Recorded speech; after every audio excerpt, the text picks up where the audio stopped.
A térségben többen is foglalkoznak már falusi vendéglátással. A Tengeleci erdő rengeteg izgalmat kínál, és itt nem elsősorban a sátorozás szépségeire gondolok, hanem a Hotel Orchideára. A Hotel Orchidea Tengelicen természetvédelmi környezetben fekszik Budapesttől 115, Szekszártól 20 kilométerre.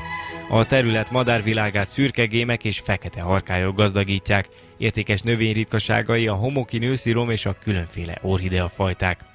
A szálloda mindazok számára ideális, akik szabadidejüket a természetben, csendes környezetben a mindennapok zajától távol kívánják tölteni.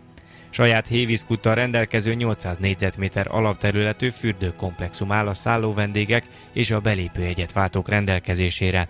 A termálfürdőben lévő 12 férőhelyes finn szaunát, valamint a fény- és aromaterápiás infrakabint díjmentesen használhatják.